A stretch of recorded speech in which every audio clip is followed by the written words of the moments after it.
Hi, we're back in the house again. I am Penny Owen, and this is... I'm Bill Cecil. And we are, our episodes, our name for ourselves is Successful Kids, Successful Schools.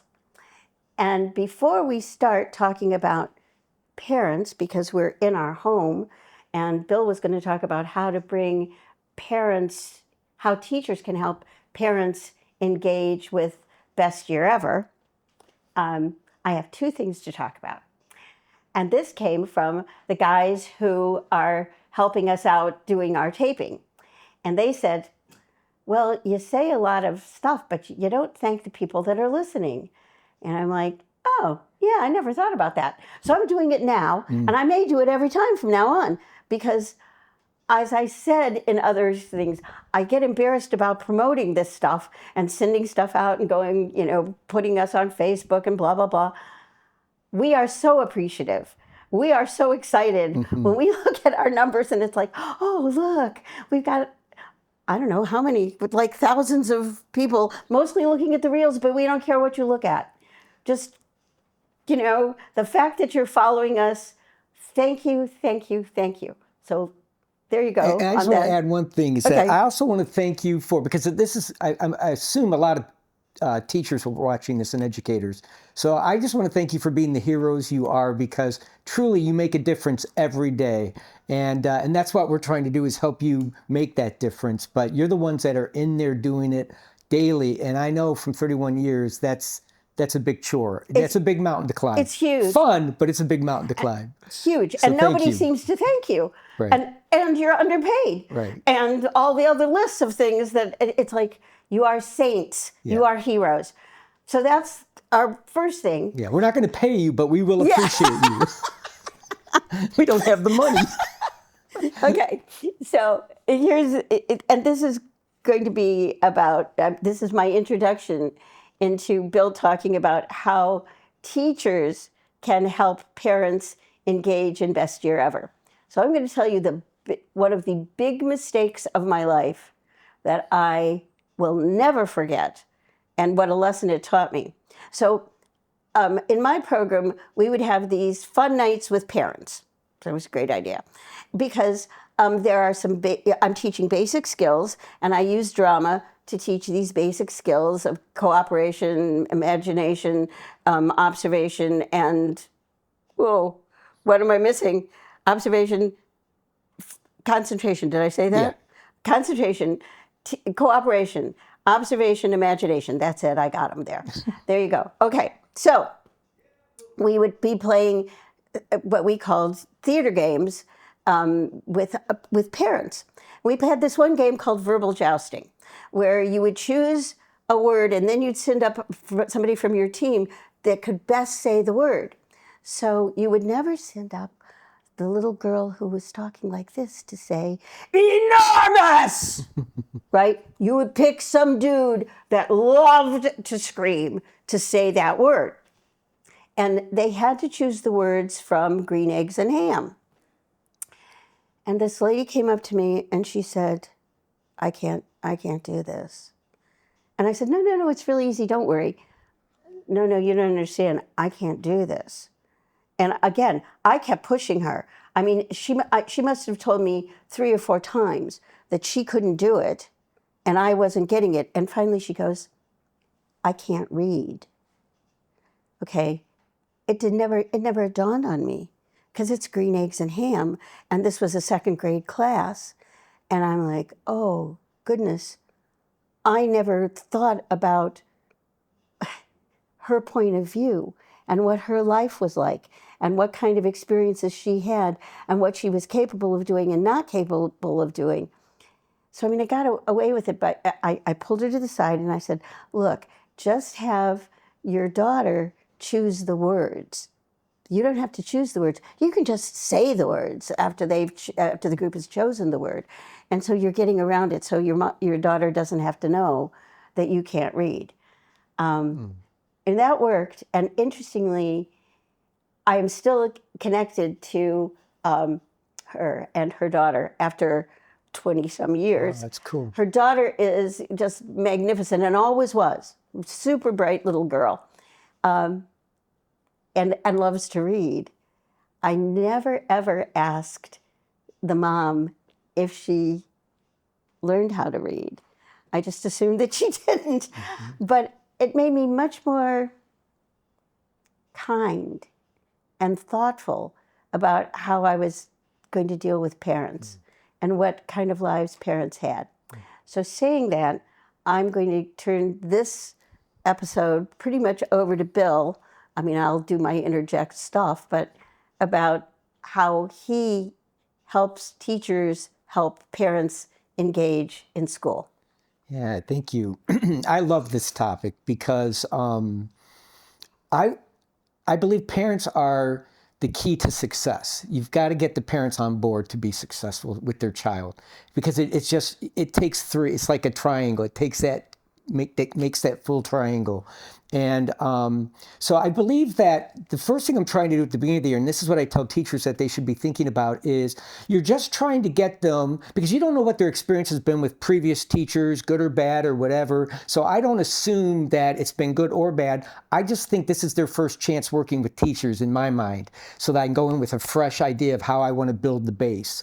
And so the first thing I always want to think about is, at the beginning of the year, 4 things I'm kind of focusing on. And the first one is that I want to make a first great impression. Think about that. You only get one chance to make a first great impression. And that's probably going to be, you would think, at a open house, like where they invite the parents in at the beginning of the year to come in and talk. It might be at first day of school, because they want to walk their child into their school. If it's elementary school, that's very common that they'll come in and peek their head in as they're dropping them off and have a good day. Even at 5th grade, I saw that happen quite a bit. But many times it will happen in the summer when you're in there trying to prepare your room. And so you're in there and you're just wearing your grubs and you're just cleaning the room, getting it all set up, because it's a lot of work to get everything, because they make us tear it down for some reason. So we have to put it all back up in the fall. So, but anyway, right, so we're doing that, right? We're trying to right. beat the clock, squeeze a little bit more summer. I mean, it's like panic time. But it happens so many times where I'd have a parent and a child all of a sudden show up at my door, and they'd kind of be looking in, and I'd stop whatever I was doing. I don't care where I was. I would stop immediately and go, "Hi, are you going to be in my classroom this year?" And boom, I'm in their face. I'm like, "Oh my gosh, come on in, take a look around. So tell me, what's your name?" And then I shake the parent's hand, and say, "Hi, it's nice to meet you," and I'll get their name, and I'll say, "I'm excited. I hope this is going to be a great year for you. And if you've had great years in the past, it's going to be another great year for you." So right away, I'm pitching it. I'm getting them to know that, wow, this guy's energetic. He's friendly. He seems sincere, and he's excited. What kind of a parent doesn't want that for their kid's teacher, right? And then I'll just take them around the room, answer their questions, talk to them, and boom, they're gone. But that's a great first impression. And so that might happen, like I just said, or it could happen at an open house. Open house is tricky because you got a lot of people and you're trying to meet them all. Take time to meet them all. Don't rush them. Just go in and say, "It's nice to meet you," And again, if it was a great year in the past, we're going to make it another great year. If not, this is going to be a great year for you. So get ready for it. And you too, because I love having parents get involved in what I'm doing. Okay, I'm going to say something about this open house thing. Yeah. Question. Yeah.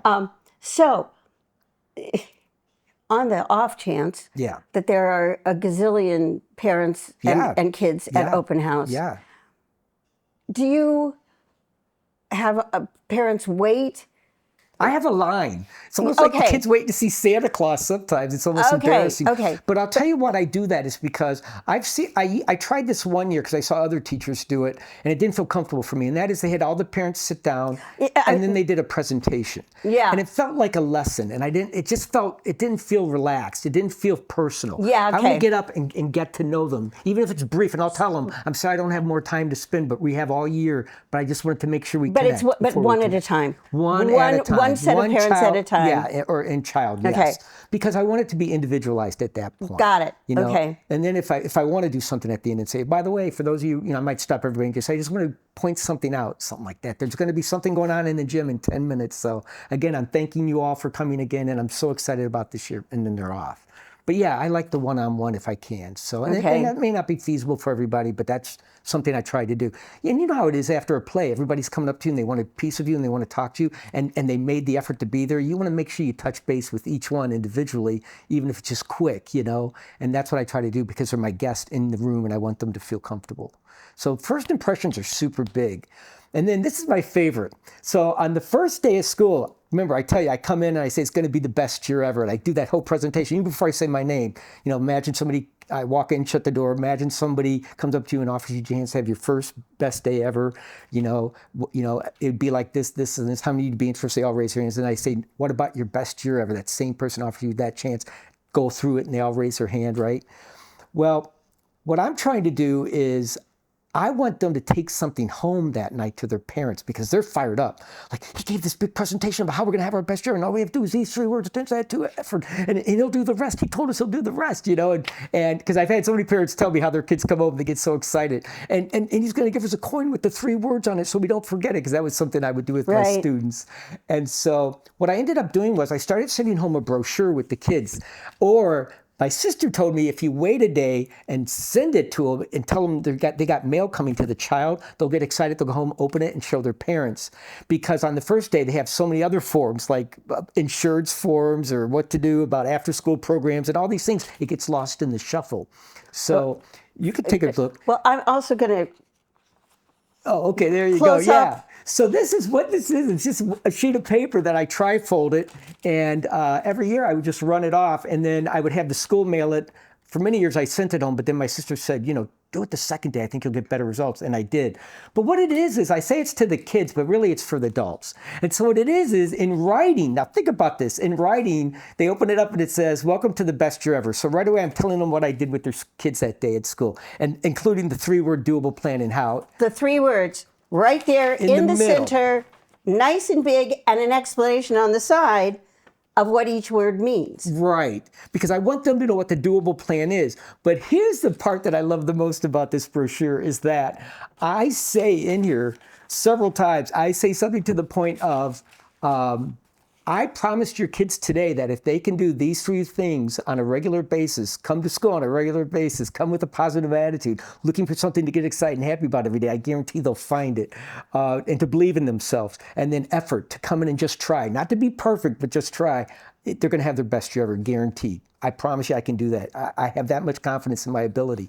That is putting it on the line. Right. That's Babe Ruth going, I'm hitting it out there, baby, you know? Right. And so I got to do it. And so, because my biggest fear was, and I knew it before I sent it home the first time, was I thought, what, you know, think about it. If I don't do this, they're going to come in and throw this in my face at some point in the year and go, best year ever, my ass, you know? And then it's like, oh no, you know? And it's the note to the parents. In the back. He uses the word, I could guarantee. Yeah. I can guarantee.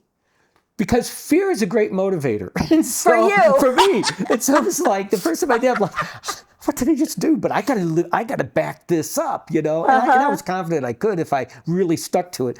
But what that is it's a contract without anybody signing it. It is a contract. I'm giving them a contract that I'm giving your child the best, you know, my best effort all year long. I care about them because I say in here, I can't be successful. I can't have my best year ever unless they have their best year ever. So I am their biggest fan because that's what I'm striving for, is to have my best year ever as well. Right. And it's a good percentage. So there's 6 folds, right? Right. I mean, there's 6 sections. And clearly the first 5 are for the student. Yes. And then note to parent is the contract. Right. How many times in their kids' schooling career have they had something like this come home on the first day? Yeah. That the kids were excited about too. Exactly. You know, look at it, and I got this. I'm going to get this tomorrow, you know, and they're like, okay, what's going on? You get the coin. Yeah, it right away, there it is. There's your hook. You've sucked them in a little bit. So see, first impressions are early on. If you can get this, here's the thing. What I'm trying to do is I'm trying to build a bank account of positives going home to the parents so that, you know, they're going, I like this guy. He's energetic. He does this. He sent that home. He does this. And I'll share a couple more things I do at the beginning of the year. But what he's doing is, I feel like he's getting us engaged in this. He wants to be engaged with us. And I'm telling them this through my actions. And so what I'm hoping is that then what they do is they start to, I like this guy, I like this guy, I like this guy. And then the first time I need to make a withdrawal from that account, I'm not going to get what a lot of people get is, that's it. Now, every time I get a call from a teacher, it's about what my kid didn't do right. What didn't he do right this time? But let's talk about what you're not doing right. It's a hostile phone call. Right. Because you didn't build a bank account of positives that I really do care. And sure, it can't be fake. You got to be sincere. But that I truly care about your child. And you know that by now. So if I do have a concern, what I get now mostly is, oh, Mr. Cecil, whatever it is, let's talk about it. We'll do our best to help you. Yes. I want to talk about the word energy because you've used it, I think, 3 times now. Yeah. And you and I are like people on speed. Yeah. That's just who we are. Yeah. Right. But not everybody's like that. You don't have to be. But the idea of energy, there's a different kind of energy. There it is. So, yeah, can you talk about how I don't have to be Bill Cecil to show people that I am energized and enthusiastic? Yeah, because... How? Yeah, because, if I'm a quiet, kind of timid person, how do I do that? Imagine this goes home if you're a quiet teacher, right? I come in, because of my theater background, I make it a production. But if they still come in and close the door and just say, hey, what if I could do something to help you make this the best first day ever? That's my goal today for you guys. I'm going to do this, this, and this for you. What if and then what if I made it the best year ever? What if we could do this? And what if I could give you today something that can really help you to be successful? 3 words that you're going to use the rest of your life. These are 3 words, by the way, that you can get promoted at work. You control that. These are things you control. Now, you can't control if a business closes down and they have to fire you someday. But these are words that you control. Attitude or attendance, showing up. That's the first thing. You can't do anything if you don't show up. Right. Attitude, come in with a positive attitude because people connect with people with a positive attitude. I'm not real loud and bouncy and things like that, but you'll see that I love being here. Right. And I can do that by talking slower. We both talk real fast. Right. Talking slower and making eye contact. Absolutely. I cannot push enough the importance of, yes, I might be timid, but if I'm talking to you like this, I promise you, I'll guarantee, no, it's not going to work. Because what you're giving off is a sense they don't trust you because you're not looking them in the eye. Right. The minute you look them in the eye, very good. Parents, kids, both, you have won them. Yeah. Absolutely. They begin to trust you. Yeah, and I like that because I don't want to give the message to people that they do see us and they think, well, I don't work at that energy level. Right. Or, not everybody can do. And I've had people say that to me, Right. And I'm like, wait a minute. My teaching partner for the last 14 years, her name's Laura Smith, the best partner I ever had by far. And I had amazing partners, but she took it up a notch. And it's because she was exactly like that. She cared about the kids. She could control her class in a different way because she was low level, so they were lower level. Not disengaged, but just feeding off her energy and getting into that groove with her. Right. I was compared her to being a slow jazz musician, and I was rock and roll. You Totally. know? Yeah. And I had a teacher, I'm going to say her name because I loved her so much, and I think I talked about her in another episode, I'm not sure. Her name was Peg Mashad, and she was the dearest, sweetest. She taught 3rd grade, and she'd go, oh, that was so nice of you. Always eye contact. Always like touching their hands, making them feel so appreciated in the quietest way. When I first met her, I thought, oh my God, they're good. These kids are going to run all over her. Right. And in 2 days, she had complete control of this class, never spoke above this tone. I had a teacher like that. I knew that across the hall, that was amazing like that. Astounding. Yeah. The funniest thing about her was once, and only once she said she did this, she lost, because she was just like that. She was just so calm and so, almost talked soft, so they had to lean in. Right. That was Miss Mashad. And that was her gift. Right. She'd get them to lean in. But one time she got upset because they were really not, they were having a bad day. She went into the closet and closed the door, and she started screaming. She said she opened the door and the room was like, and she walked out and she said, okay, let's continue. And that was it. But they, I'm sure, were incredibly obedient. She said she'd always walk towards that door again if they just make a couple steps and they'd be like, stop, didn't touch anybody, didn't swear, didn't say anybody's names. Just And that, ladies and gentlemen, is the art of teaching. Isn't it? Know who you are And be you. and use your skills. Yes, and I love that.